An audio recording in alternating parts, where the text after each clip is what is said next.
Good evening. After all this stuff, I think it would be like I am talking more on Essenza, the lowest version of 1.5T. But in that also, whatever Dr. K.G. Srinivasan has shown, all the things can be done even on the Essenza. That's what just I show it on the Essenza. So I'll start with the things like team sees all. It's in the Essenza we can see right from the vertex up to the knee joints, and if we start from the lower part of the neck, we can cover right up to the ankle joint. That's what they say, right from head to toe imaging. It is basically used for whole body screening, the whole spine with the pelvis, and the newer term which is now being used is the neuraxis screening, and for the peripheral angios.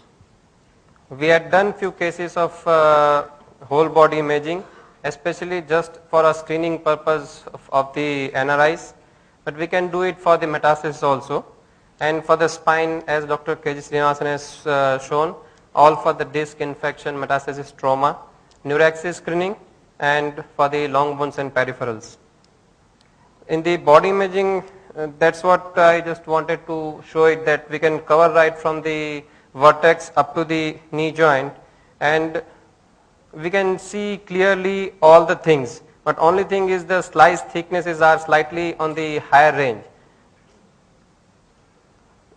These are the T2 images. This patient basically an NRI and having just a small joint pain, and wanted to look for anything else in the body.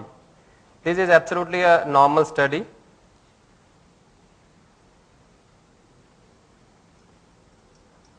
But you can, even in these, you can clearly make out the adrenals and all the things. Here is the another patient. That patient had known thyroid malignancy and on treatment, came for cervical spine MRI. On the localizer we could identify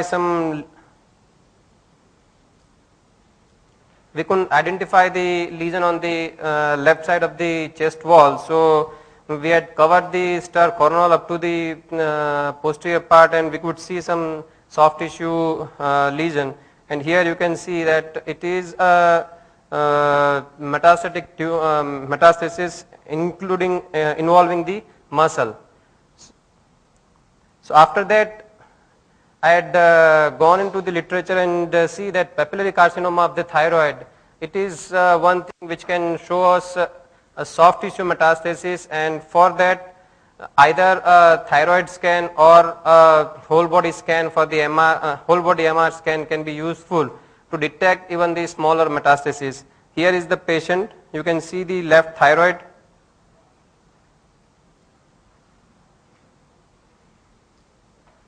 Here is the left thyroid. These are the lymph node, and this is the soft tissue metastasis. The same papillary carcinoma thyroid soft tissue metastasis. The thyroid also, the lesion of the thyroid also of the same intensity. We had done the whole body scan of this patient, and you can see right from the thorax to the mid leg level, you can identify here the left paratracheal lymph node. Rest of the whole body is not showing any hyperintense lesion on the stir.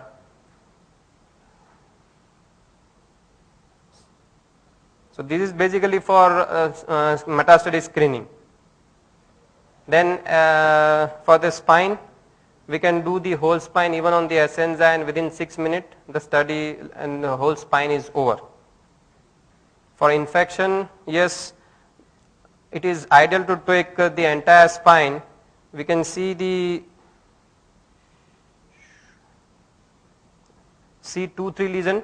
At the same time, you can see the dorsal dermal sinus lower down, and in another image you can see a cold abscess here in the mid dorsal region. we can then take the dedicated dorsal spine image to look for whether any bony involvement is there to look for a skip lesion. And here you can see a spinous process which is giving a cold abscess. Another patient with multifocal tuberculosis.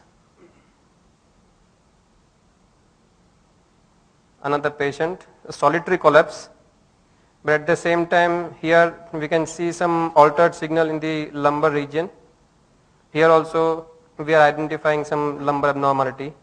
But when we see the coronals and the lymph nodes on either side, means bilateral paratracheal lymph node, we advised CT and CT guided biopsy, and it turned out to be a tuberculosis. For metastasis, we can do the whole spine. Even T1 whole spine is also equally good in identifying the lesions. At the same time, with the coronals, we can look for the clavicles and even for the ribs on both the sides. The T1, which also shows that apart from multiple wedging, we can have the multiple areas of hypointensities.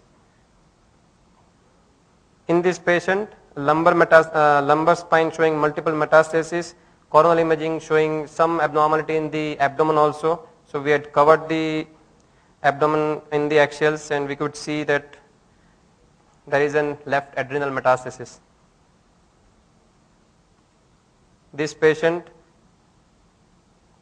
solitary collapse with involvement of the next vertebra also, but on the coronals we are seeing some lung nodules.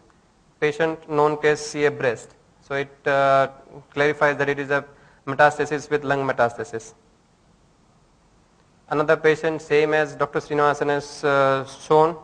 You can see the lumbar spine, and at the same time you can cover the pelvis area, and this turns out to be a cervical carcinoma with the ureteric involvement and right side hydronephrosis, and with the lymph node also.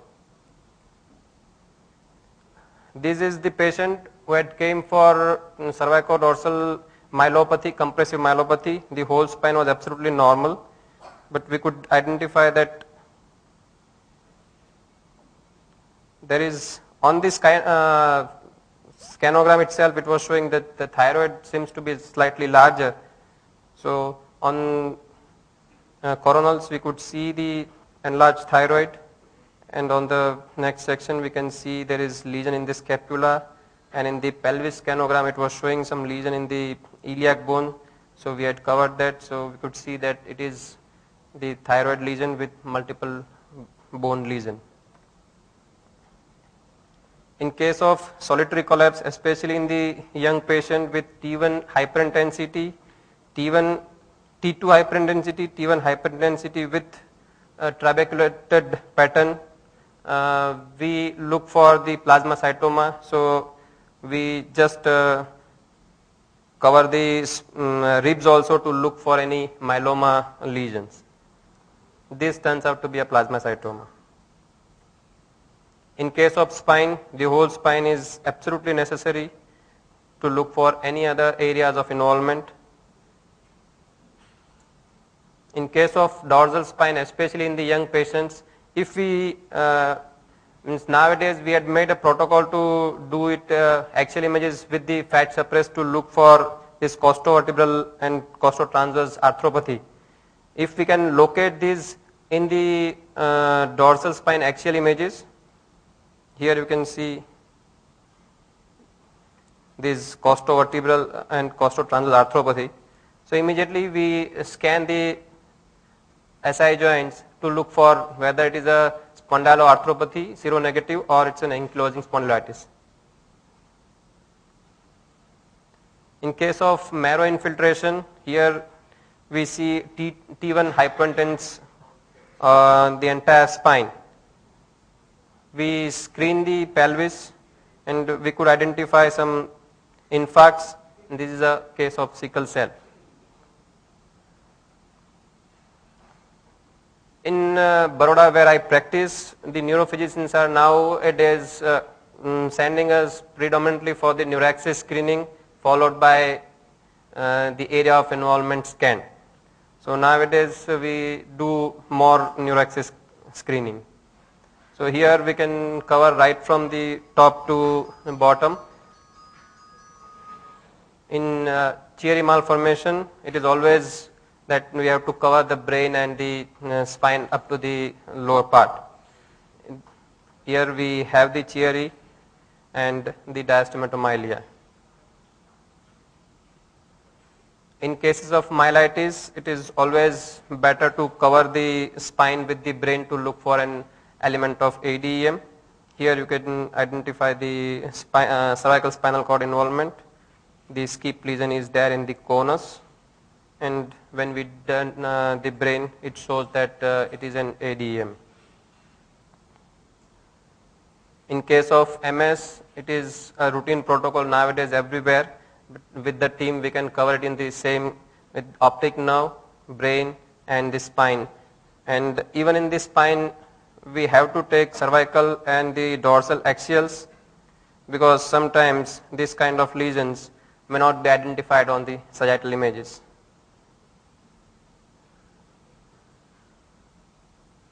This is the patient, whole spine screening. We could see lesion in the posterior fossa, in the fourth ventricle, advised for brain, and we had done the full brain MR. Same thing, whole spine MR, we could identify some hydrocephalus, and we had seen that it is the communicating type of hydrocephalus with some sort of CSF hyperintensity is across the CSF aqueduct, cerebral aqueduct, and in the upper fourth ventricle. In the soft tissues, like this is the case, having a soft tissue hemangioma involving almost whole of the forearm and the entire hand. So in that, with the team putting two coils together, we can cover both the things and fuse together, and we can get the entire hemangioma right from here to here on this T2 image. And for the peripheral angios, we can cover right from the heart up to the just below knee level. So the take home message is the neuraxis screening, which is now increasingly being used in our setup. Radiologists should see what the clinician cannot, and the team will help in identifying the associated pathologies, especially the lymph node, thyroid, prostate, breast, and the lung lesions. Thanks.